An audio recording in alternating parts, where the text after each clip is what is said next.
Hey guys, JV here with another episode of Journey to Andromeda. Earlier today, BioWare released part 2 of their gameplay series that shows off profiles, favorites, and squad mates. If you haven't seen that or the combat gameplay released last week, I've left a link to both of those in the description below. Today we're going to take a look at the overall combat changes in Andromeda from both of these gameplay series videos. Before we begin, just a reminder that I'm uploading Mass Effect videos every other day leading up to Andromeda. Once Andromeda is out, I'll be streaming a playthrough and uploading tons of tips and tricks guide videos, so if that's something you're interested in, be sure and subscribe.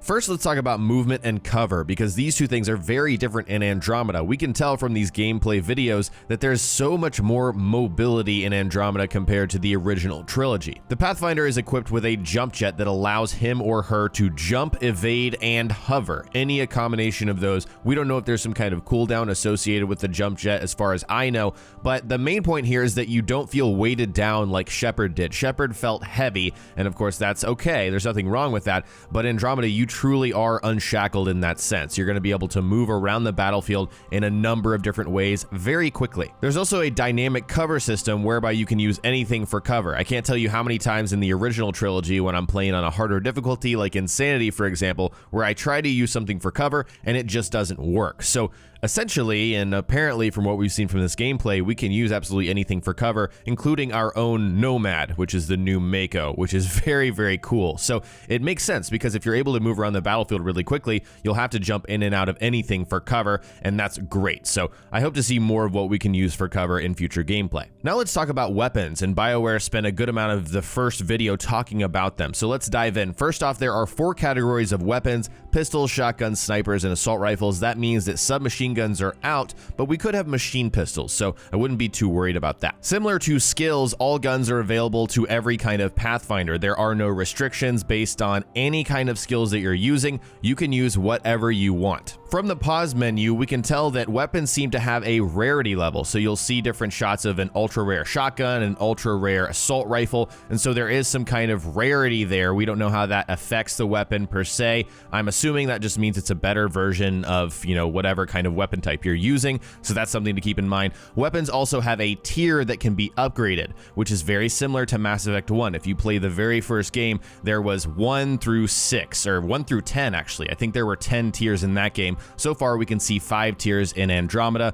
1 through 5. I believe a developer has tweeted that you can upgrade the same weapon if you like it. So if you do like the tier 1 version of a weapon and you want to keep upgrading that, making it better and better, you can upgrade that all the way to whatever the maximum tier is, which is very cool. Also returning from Mass Effect 3 is weapon weight. This is a function in the previous game whereby each weapon has a certain amount of weight, and that determines your power recharge speed overall. So if you want to take every single weapon with you, a pistol, a shotgun, an assault rifle, and a sniper rifle, then your powers are going to have a slower recharge as far as we know. I believe this function works exactly the same. That's what it looks like from this trailer. So the weight of your weapons determines your power recharge speed, and that's how you kind of figure out, okay, do I need to bring every weapon with me or just bring the bare essentials so I can use my powers more frequently? There are 3 weapon types in Andromeda. You've got Milky Way ballistic weapons, remnant beam weapons, and Helios plasma weapons. So let's go through each of these just like the video did. Milky Way weapons are ballistic weapons. They're high impact projectile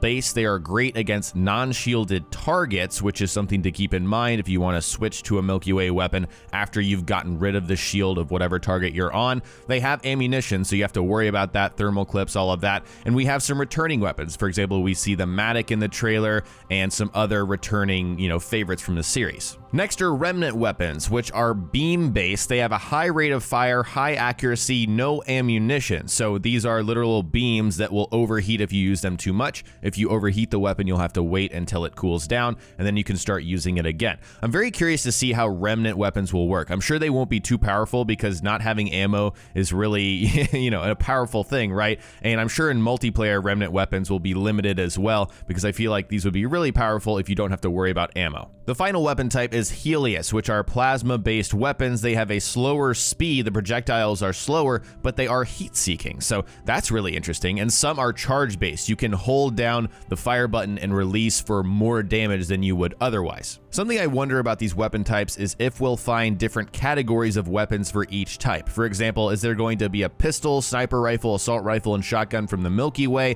but also a pistol, shotgun, assault rifle, sniper rifle from the Remnant, and also from the Helios cluster? Are we going to have different types of every single category of weapon? That would be incredible. That would provide for a lot of variety in gameplay. That seems to be what they're going for with this game as a whole. We're about to talk about skills, and that's another avenue where there's just so much variety with what you can do. We also have melee weapons, not just the melee attack. You actually have equipable melee weapons that you can swap in and out that are craftable. We haven't seen how that works yet, so I'm sure that'll be in a future gameplay series video. But what we can see from this trailer is we have Asari swords, which look amazing, some kind of Angaran weapon that they don't show us, and Krogan hammers. Oh my gosh, I can't wait to use a variety of these weapons. And they also explain that they vary in damage and speed, so obviously swords are going to be fast and lower damage, whereas hammers are going to be slow and higher damage, and that makes sense. Overall, with the weapons, things look great. It looks like there's going to be a high variety of things we can go and find out in the world, different rarity levels, different weapon types, different categories of weapons.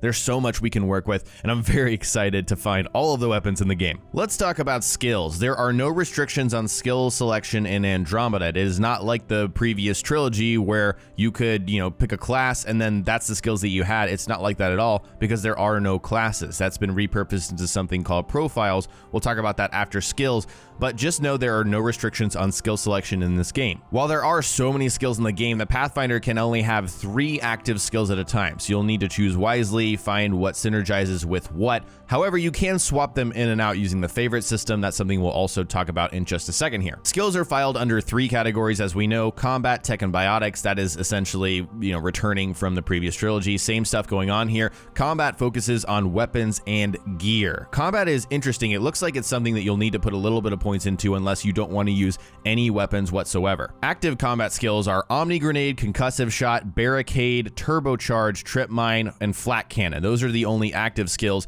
but you've got a ton of passives, which are all the weapon types: pistols, assault rifles, shotguns, sniper rifles. Then you've got combat fitness and combat tools, which are some other passive abilities. So these weapon passives are going to boost accuracy and damage as far as we can tell. So for example, if you want to play an infiltrator type character, you want to pick some tech skills, and you also want to go into combat and pump up this sniper rifle because you want to boost your sniper rifle damage and accuracy. Next are tech skills, which focus on experimental weaponry and strategic improvements. So our skills include Overload, Incinerate, Assault Turret, Cryo Beam, Energy Drain, Tactical Cloak, Flamethrower. We have an unknown there, which is really interesting, and Invasion. So those are the active skills that you can actually use. Then we've got 3 passives: Team Support, Offensive, Tech, and Auxiliary Systems. For tech, we have a nice mix of skills returning from previous games. Overload and Incinerate are just classic skills. Tactical Cloak for an infiltrator, for example. Flamethrower is new. Cryo Beam is like a different version of what we've already seen. And so we've got some things returning, some new things like Invasion, some really exciting stuff in this tree. Biotic skills focus on harnessing the power of mass and gravity. As you guys know, this is almost like the magic looking stuff in the Mass Effect series. So biotic skills include Pull, Throw, Charge, Nova, Shockwave, Annihilation, Backlash, Singularity, Lance. The passive skills are Barrier, Offensive, Techs, and Containment. So Barrier is no longer an active skill. As far as I can tell right here, it's not like an overshield anymore. It's something else. So we'll have to see what Barrier is in more gameplay or when the game releases. Biotic skills look super interesting as well, so it looks like we're going to have a nice variety of things returning, but also some new things to play around with, just like the tech tree. Some additional notes about skills: each of them have individual cooldowns, so when you choose your 3 and bring them into combat, if you use one of them, there's not a global cooldown. There's no wait before you can use another ability. You can use one skill and then use your second or third while your first one cools down. So that's kind of changed up in the trilogy a little bit. This is absolutely how it worked in the first game, so that's what they're bringing into Andromeda, which is very refreshing. We also have the return of power combos, so you can prime with certain abilities and then detonate with others. A good example of this is using Singularity to suspend enemies in the air, and then using Biotic Charge to charge up, and then you'll have a Biotic Explosion. But it appears like there's a lot of different types of power combos in this game. We do see a cryo combo in the gameplay, so there's probably going to be some cryo combos, some fire combos, some biotic combos, some tech combos, all kinds of stuff in there. Something that is absent from the skills, I don't know if you guys noticed, is elemental ammo. You don't see any cryo ammo, incendiary ammo, armor piercing, anything like that, warp ammo. It's no longer a power, it's now a consumable. So we assume you're gonna find this, or you can craft it somewhere out in the world. You can equip it on your weapons, but it's no longer a power, which I'm actually happy about, because those didn't seem like powers before. They just seemed like passive abilities that took up a slot for you. So no longer will we have any kind of ammo types as powers. The last topic for this video is profiles, which are Andromeda's version of a class system, but it's absolutely not restrictive whatsoever. You can swap these in and out. So first off, in order to unlock profiles, you'll need to unlock skills. So as you gather skills for your Pathfinder, whatever you want to specialize in, you'll start unlocking new profile types. There are 7 types of profiles in Andromeda. We have Soldier, Engineer, Adept, Sentinel, Vanguard, Infiltrator, and Explorer. So those should be similar if you're familiar with the series. That's the 6 main classes, and then Explorer is kind of the jack of all trades that we're about to look at. But before we do, we're going to look at the Adept profile, which is the biotic specialization. This is focusing almost all of your skills in biotics, and this is how it's going to work. I think this is the best way to explain. So if I start a game with a Pathfinder and I want to specialize in biotics and get the Adept profile, this is how I do it. So first off, we know in order to get profiles, we have to spend points. So I have to choose a lot of biotic skills. I don't know how many, but I'll have to invest points into biotic skills in order to unlock the Adept profile. Once I do, I can equip the Adept profile, which will provide bonuses for my biotic skills. On the right, we can see there are ranks for profiles. So this is a system whereby if I keep investing points into biotics, I'll rank up the Adept profile to provide further bonuses. So this is kind of a self-feeding thing. It's like if I want biotics, I have to invest in that to get the Adept profile. If I want to boost Adept profile even further, I need to keep investing points into biotics in order to further boost my abilities. It makes sense. So far, I believe we've seen 5 ranks for these profiles. I think I've seen an Adept rank 5 in one of these gameplay videos, so we don't know if that's the absolute maximum or not. I hope it goes even further. I wouldn't be surprised if it did. Next profile is the Explorer, which is described as the jack of all trades, versatile profile that specializes in all 3 combat, tech, and biotics. We can tell that this is rank 3 of the Explorer profile, and on the right, once again, it requires skills invested 18 in combat, 18 in tech, and 18 in biotics in order to rank up. Even though we can't see the other profiles, I think it's pretty obvious what we'll have to do in order to rank those up. For the Soldier profile, it's going to be all combat, right? You're going to have to keep investing in all weapon types, all skill types, all of that in order to keep ranking that up. Vanguard will be a mix of combat and biotic. Sentinel will require tech and biotic, and you'll need to keep pumping into those to rank up the profile. We know how this is going to work, and fortunately, profiles can be swapped in and out at any time. So you can edit this stuff. It's very flexible. You don't have to be stuck with one single profile. BioWare also showed off the favorite system, which allows you to map profiles and skills to slots that you can switch in and out of in combat. So you don't have to go to a menu screen to switch these things up. You can save them and pre-program them and switch them out in combat, which is just great. We're gonna have 4 different slots that we can set our favorites to. So that means for each slot, we're gonna have 1 profile that we can choose and the 3 skills that are associated with that profile. So for total, we're going to have 4 profiles and 12 skills to work with in combat. And of course, there is a restriction for switching these. You can't just switch them on the fly without any restriction. There's going to be a cooldown on all skills when you do switch your profile. So it's not like you can use, the Soldier profile and then quickly switch to an Engineer